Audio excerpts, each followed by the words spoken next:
Hola, soy Arturo Valderas, les doy la más cordial bienvenida a este breve comentario bíblico. Hazme justicia contra mi adversario. En el Evangelio según San Lucas, en el capítulo 18, Jesús cuenta esta parábola. Brevemente es una viuda que acude ante un juez para que le haga justicia, pero este juez es injusto y no le hace caso. Y esta viuda va con frecuencia a pedirle, Señor juez, hazme justicia contra mi adversario. Y no le hace caso por más que va. Pero tanto insiste esta viuda que le haga justicia que el juez se dice a sí mismo, bueno, yo no soy justo, pero le voy a hacer justicia para que no me siga molestando. El énfasis de la parábola aquí, el primero es la insistencia frecuente de esta viuda. Pero hay que situar en contexto la parábola para entenderla. Los primeros cristianos en el siglo I, cuando Jesús muere, resucita, asciende al cielo y empieza la vida de la iglesia, los primeros cristianos creían y esperaban que la segunda venida de Jesús fuera pronto. Pensaban que era inminente, que Jesús iba a regresar en la parucía mientras ellos estaban vivos. Entonces tenían mucho entusiasmo por esa razón. Sin embargo, va pasando el tiempo, pasan los años y los años y los años, y el Señor no regresa, no se da la parucía, no se produce la parucía. Y entonces, y no solamente eso, empiezan las persecuciones en el siglo I en contra de los cristianos. Entonces, como ellos pensaban que era inminente la segunda venida de Jesús y esta no se producía y sí tenían el dolor de las persecuciones, ese entusiasmo inicial, dada la tardanza en que se cumpliera lo que ellos esperaban, esa esperanza va decayendo. Se va perdiendo la esperanza, el entusiasmo, la vitalidad. Hay que recordar que San Lucas escribe el Evangelio entre los años 80 y 90 después de Cristo, lo cual quiere decir que ya la iglesia ha tenido bastantes años para ir creciendo y para experimentar justamente este fenómeno. Un entusiasmo inicial, una espera, una alta expectativa que no se cumple porque no regresa Jesús en su segunda venida, y el decaimiento de la esperanza, del entusiasmo. Entonces, Jesús y San Lucas sobre todo, cuando escribe la parábola, va a tener como objetivo volver a animar o animar a estos cristianos de la iglesia del siglo I y a todos nosotros también, a vivir plenamente el Evangelio, todas sus exigencias, etcétera, aunque la venida del Señor se retrase. ¿Y en qué insiste? En la necesidad de orar sin perder la esperanza, de orar con frecuencia, esperando que Jesús cumplirá todas las promesas que nos ha hecho, aunque se tarde. Entonces, la insistencia de Jesús, de San Lucas, hacia nosotros, es que veamos y pongamos en práctica esta oración constante, confiada, esperanzada, perseverante, aunque de inmediato lo que nosotros pedimos o esperamos, el Señor no lo cumple. Al menos en el momento en el que nosotros lo esperamos. Y por eso la insistencia en la parábola es de esta viuda que va e insiste, insiste, insiste, insiste y finalmente obtiene la justicia de parte del juez. La esperanza de nosotros es que si nosotros pedimos de acuerdo al Espíritu, si pedimos adecuadamente, todo aquello que nosotros pedimos y esperamos y confiamos en la palabra de Jesús, se va a cumplir.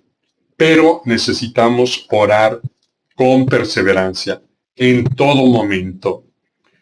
La viuda en la parábola representa a un grupo, porque las viudas en la época de Jesús eran mujeres eh, desamparadas que generalmente no tenían recursos propios, pobres por lo tanto, y por lo tanto también indefensas.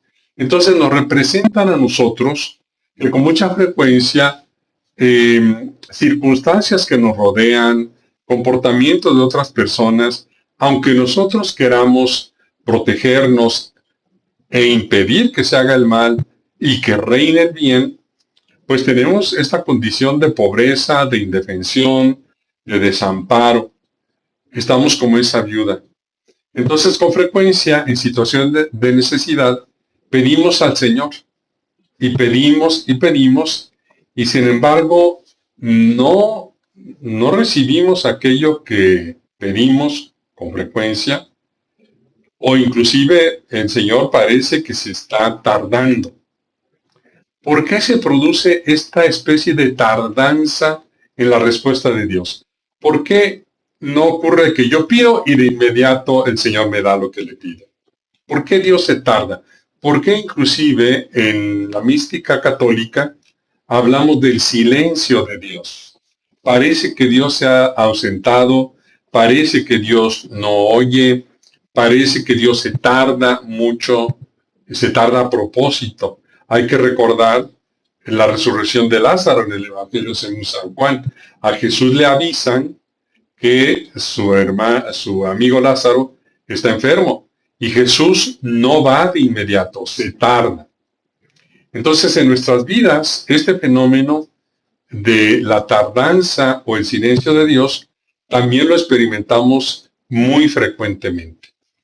¿Por qué? La pregunta sería ¿por qué? Y esa es una pregunta pues que recorre la vida del cristiano a lo largo de los siglos. ¿Por qué Dios se tarda? ¿Por qué no responde de inmediato?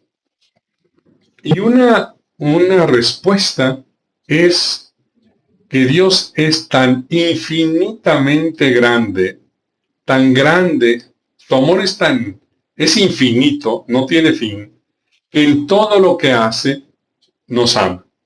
Entonces, al tardarse, nos está amando. ¿Cómo nos está amando? Vamos a suponer que otra persona está actuando injustamente conmigo, yo no me puedo defender y le pido a Dios, pues que quite de mí esta situación, que me alivie este sufrimiento, que me quite aquella pena, que venga a darme X, Y, Z, porque tal persona está influyendo negativamente en mi vida.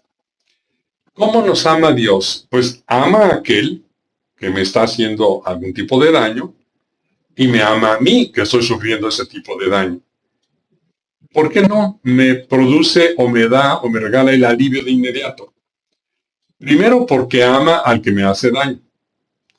¿Y por qué se espera? Porque él está dando una oportunidad. ¿Y por qué a mí, que sufro el daño, tampoco me responde de inmediato? Porque a mí también me está dando una oportunidad. ¿En qué consiste esa oportunidad? Al que es injusto, le da tiempo, por eso se tarda, le da tiempo para que se purifique. Incluso nosotros, a veces ni siquiera nos damos cuenta de que nosotros somos espina para otro. Estamos causando daño al otro. Entonces, Dios nos da tiempo para que nosotros nos convirtamos. Al otro que también me hace daño, Dios le está dando tiempo para que se convierta, para que se dé cuenta, para que tome conciencia y cambie y se salve. Porque Dios quiere que todos los hombres se salven, todos los seres humanos. Entonces, le está dando oportunidad, tiempo, para que haga ese proceso de conversión.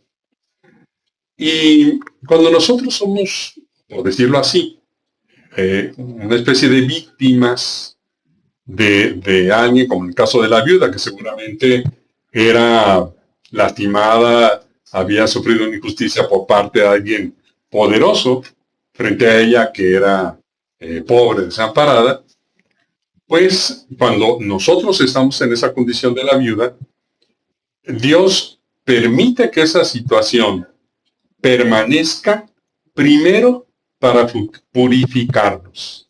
¿Qué se tiene que purificar en nosotros? La fe, la esperanza, el amor, principalmente. Se tiene que hacer un proceso de purificación de nuestra posición respecto a Dios. No somos nosotros los que ordenamos a Dios lo que tiene que hacer en nuestra vida.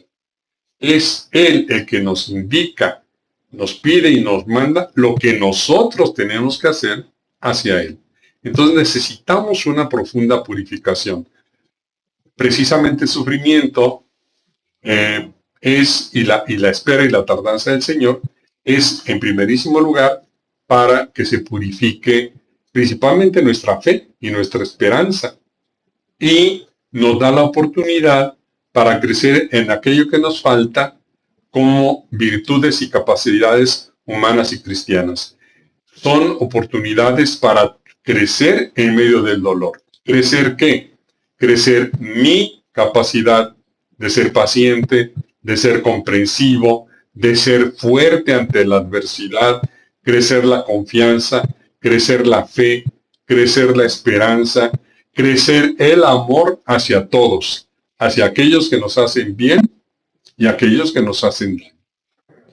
Y como todo proceso, toma tiempo. Por eso Dios espera a que crezca la semilla que Él sembró en el bautismo y que sigue sembrando todos los días en nuestro corazón de amor, paciencia, comprensión, tolerancia, todo aquello que le pedimos a Él, que lo está sembrando, pues Él nos da tiempo para que cultivemos todos los días cada una de esas semillas.